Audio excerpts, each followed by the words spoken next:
Bonsoir à tous et bienvenue à Spotlight SIDA. Merci à vous de nous regarder sur RTI 1. Bonsoir Serge. Bonsoir Delphine et bonsoir également à nos téléspectateurs. C'est avec beaucoup de plaisir que nous les retrouvons encore aujourd'hui pour parler SIDA Actu. Serge, aujourd'hui, nous allons parler de l'accès aux soins et aux traitements VIH. Est-ce que tous les malades ont accès aux soins et aux traitements? La question reste toujours posée. Pour répondre à cette préoccupation, Spotlight SIDA reçoit pour vous aujourd'hui Dr Jean-Jacques, chargé de suivi et évaluation à ICAP.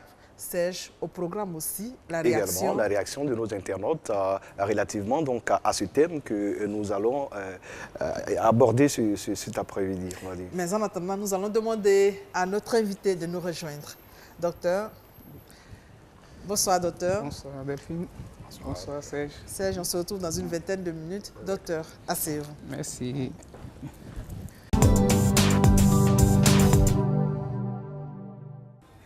Docteur, merci à vous d'avoir accepté notre invitation.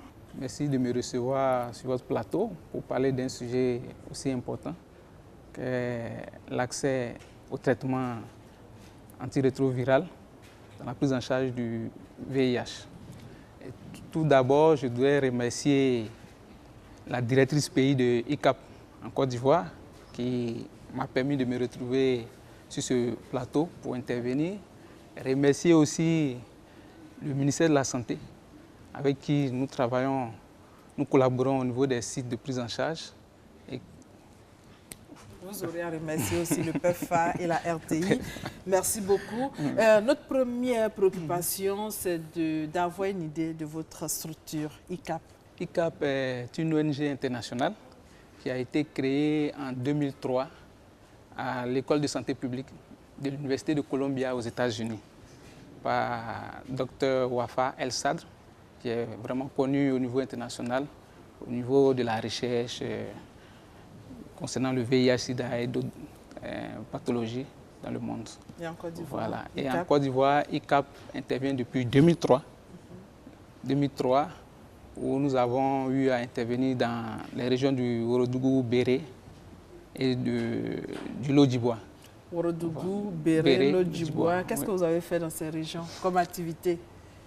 L'appui de ICAP, c'est focalisé sur le renforcement du système de santé et puis les activités au niveau des centres de santé pour la prise en charge des personnes vivant avec le VIH.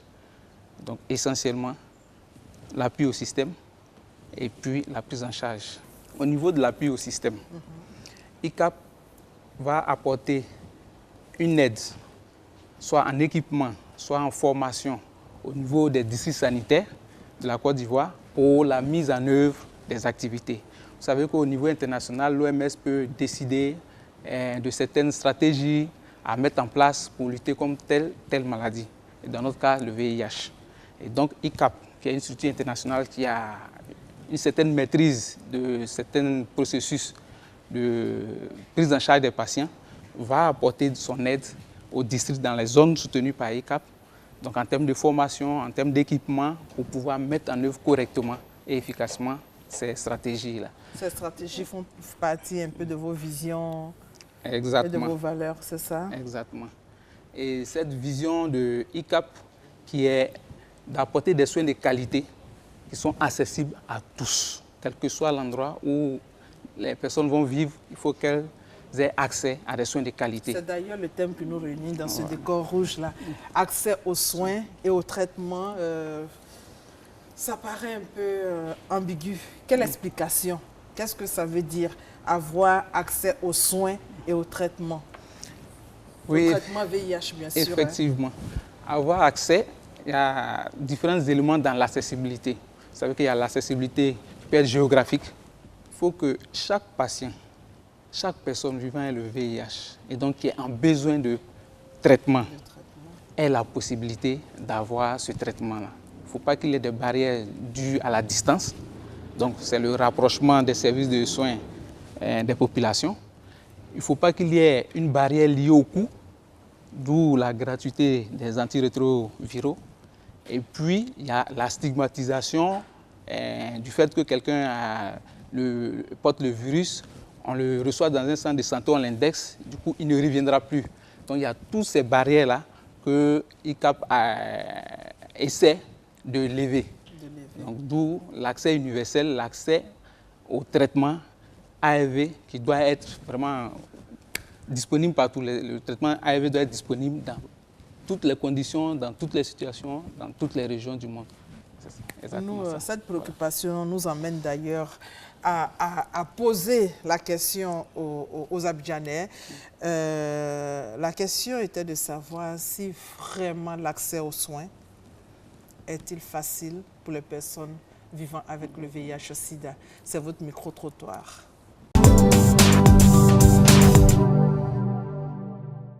Pour avoir le traitement VIH-Sida n'est pas facile. Quand tu arrives dans les hôpitaux, il faut faire la queue pour l'avoir. Des fois, on te dit qu'il n'y a pas de médicaments et c'est très compliqué.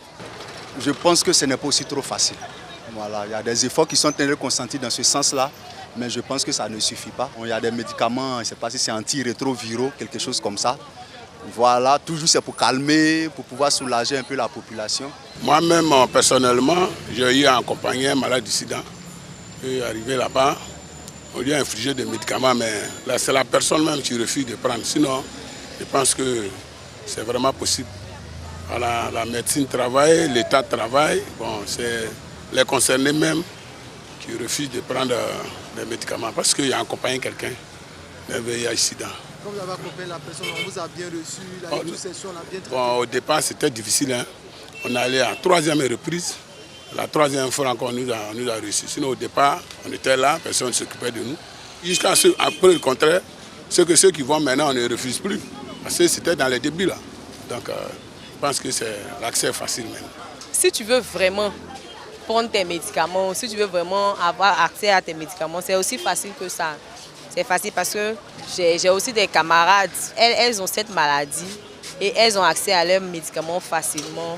Elles prennent leurs médicaments aujourd'hui, ça va. Franchement, les ONG font leur boulot. Ils mettent les médicaments à la disposition des malades. Mais le problème, c'est que certains malades trouvent qu'il y a trop de médicaments. Donc voilà pourquoi ils ne vont pas dans les centres de santé pour se faire soigner. Donc ils préfèrent rester là à la maison, se laisser aller par la maladie. Est-ce que l'accès aux soins et aux traitements pour les PVIH est-il facile? Franchement, je pense que non.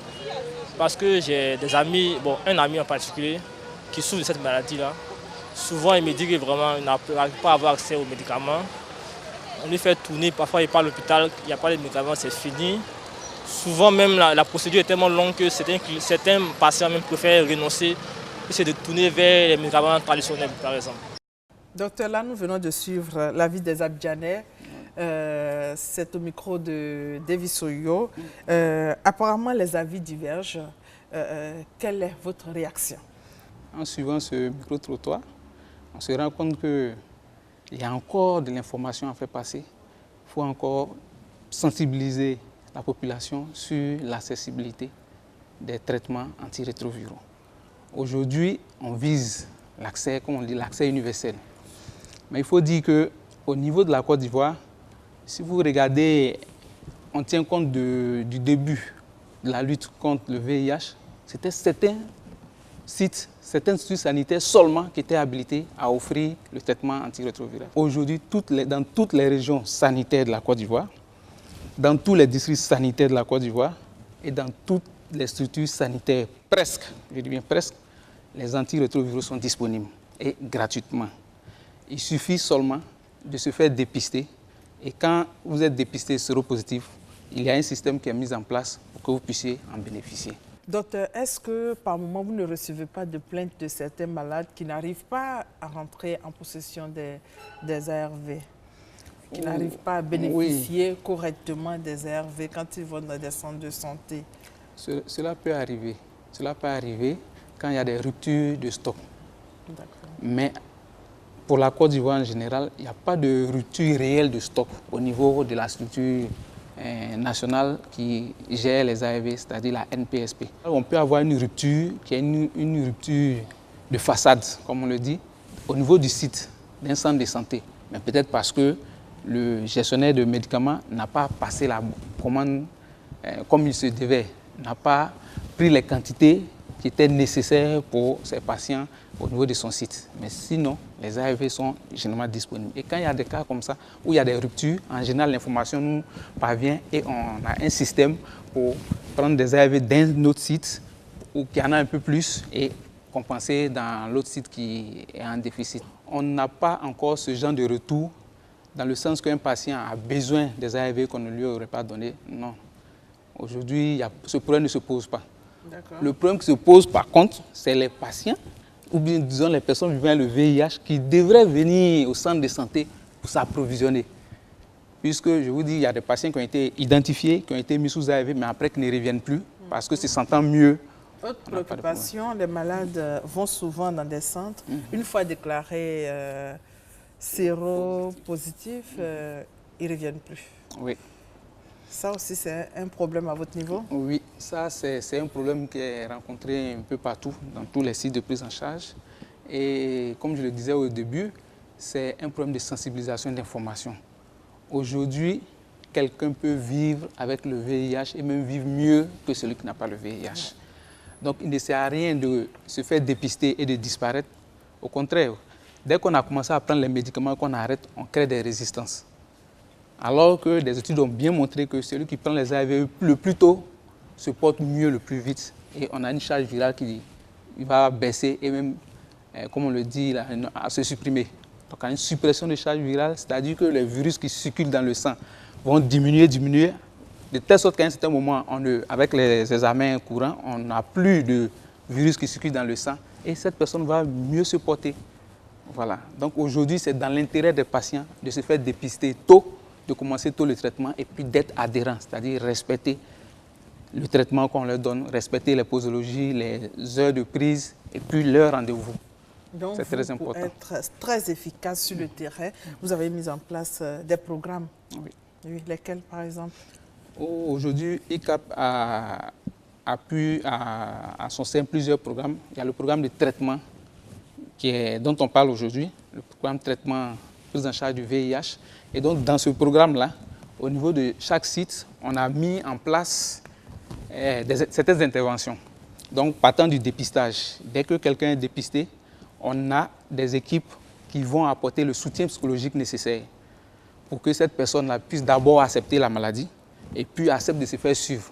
Donc, cette personne sera enrôlée sur le site et va bénéficier de certains conseils. Donc, on a déjà le soutien. On a des groupes de soutien, des personnes vivant le VIH qu'on encadre, qui se réunissent, qui discutent entre eux des problèmes et discutent plutôt surtout de l'expérience des anciens patients. Il y a des patients qui ont plus de 20 ans de traitement qui vont expliquer aux nouveaux patients dépistés que c'est possible de vivre avec la maladie et leur cas est un exemple palpable qu'ils vont exposer. Il y a ces éléments, il y a un appui qu'on apporte aussi au site, comme je vous ai dit tout à l'heure, par rapport aux médicaments, les ruptures. Donc, on va former les gestionnaires des médicaments des sites pour qu'ils sachent comment exprimer leurs besoins, comment passer les commandes pour éviter les ruptures.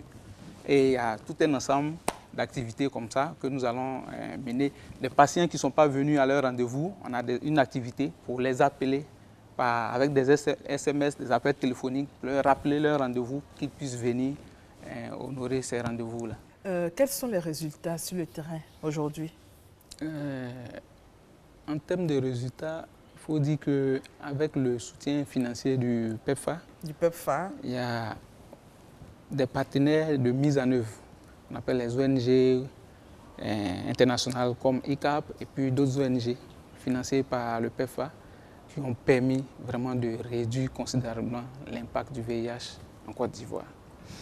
Concernant ICAP, dans nos zones d'intervention, pour les 5 années qui viennent de finir, puisqu'on a eu un financement pour 5 ans qui vient de finir et on a un nouveau financement pour 5 autres années, je peux vous dire qu'on a... Encore le PEPFAR, c'est ça? Oui. Qui vous finance pour 5 autres années? Oui, c'est le PEPFAR. C'est bien.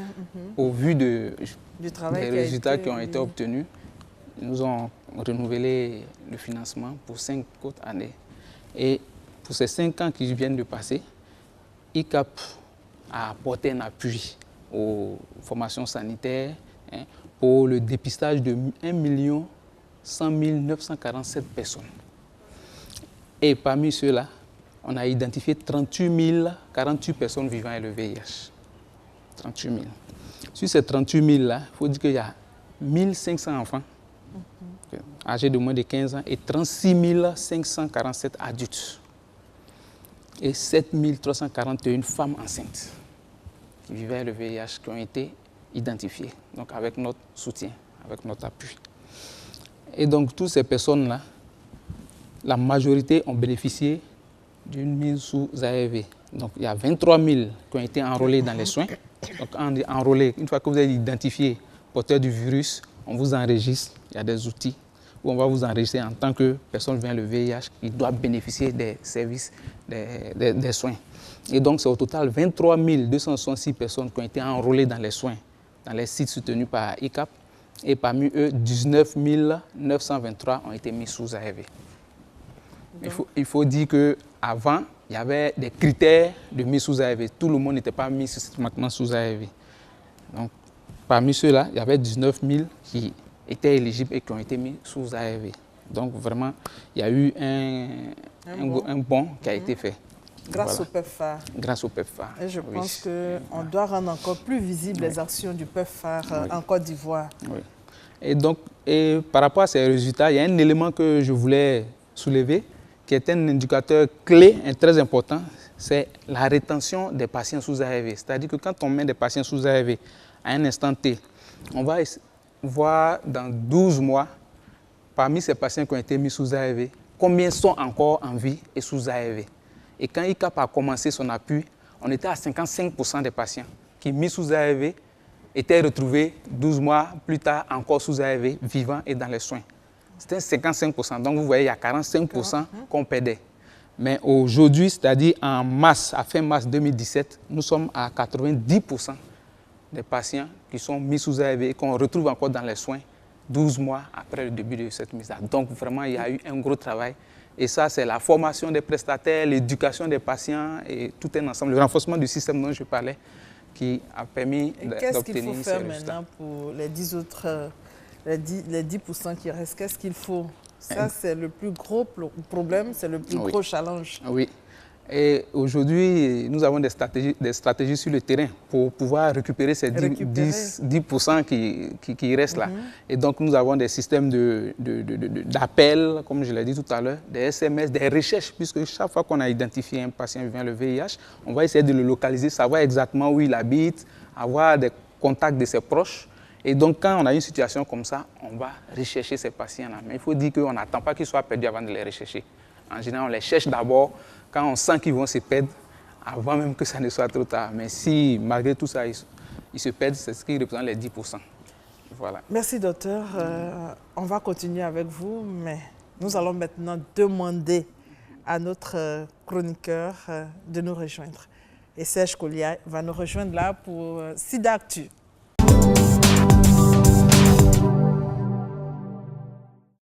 Bonne arrivée, Serge. Alors, merci, Delphine.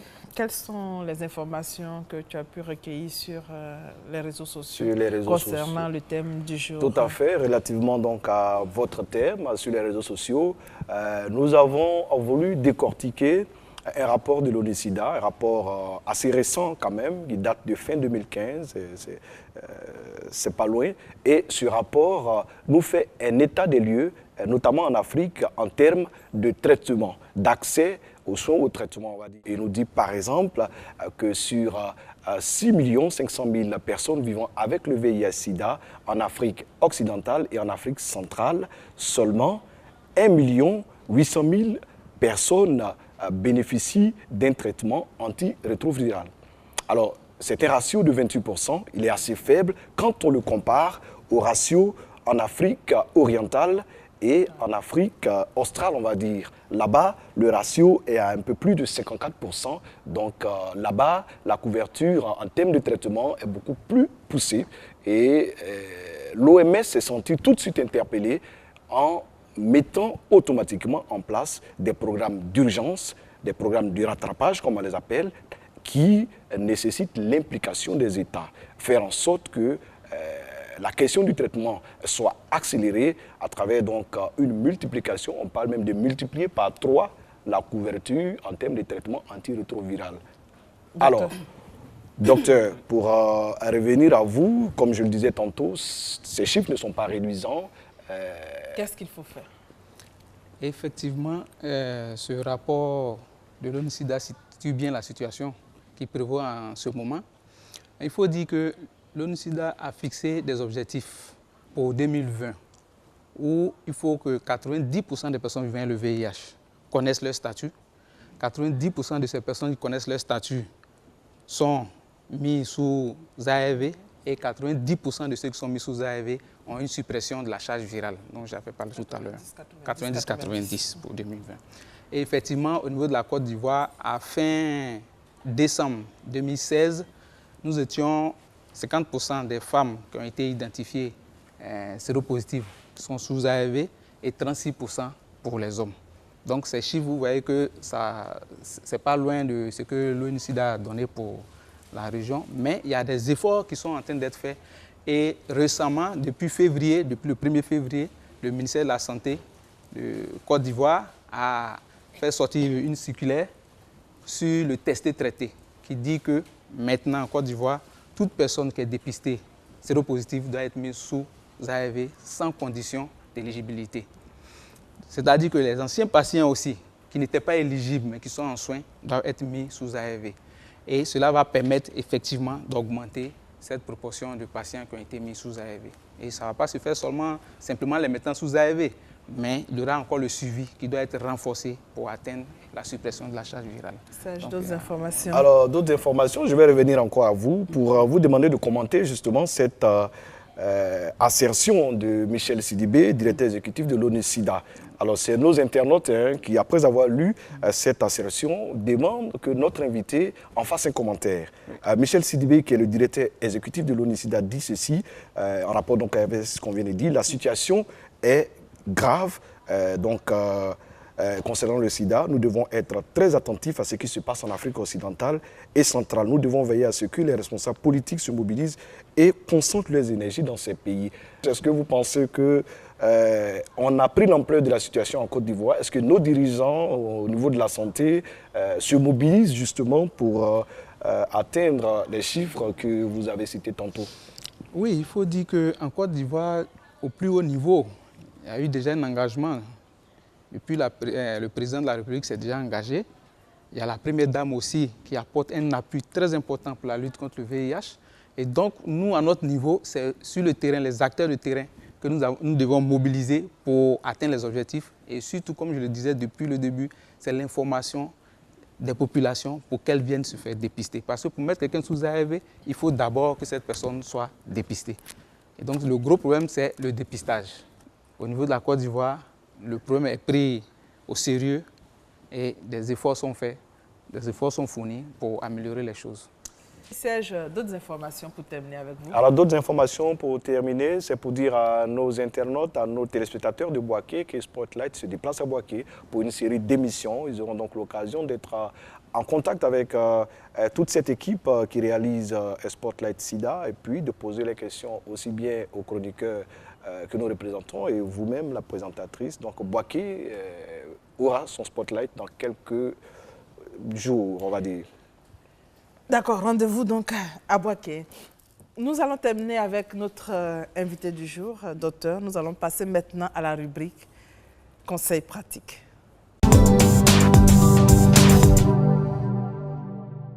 Aujourd'hui, ce que je peux dire à la population ivoirienne concernant la lutte contre le VIH, ce n'est pas seulement l'affaire de ceux qui sont infectés.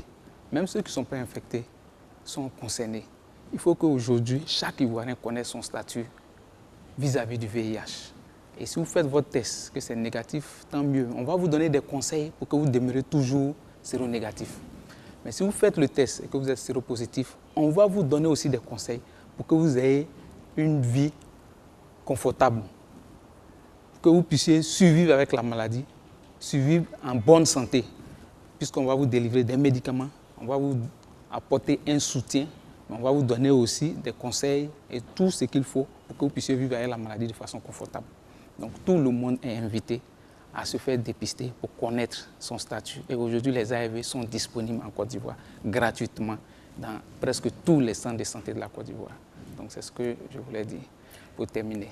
Le message est bien passé. Merci à notre invité du jour pour toutes les informations. Je rappelle ici qu'on recevait Dr Jean-Jacques, chargé de suivi et évaluation à ICAP. Merci pour votre contribution. C'est moi qui vous remercie. Prochain rendez-vous de Spotlight Sida, c'est à Boaké. Merci de votre fidélité. Bonne santé à tous et donnons tous un chaos au VIH-Sida.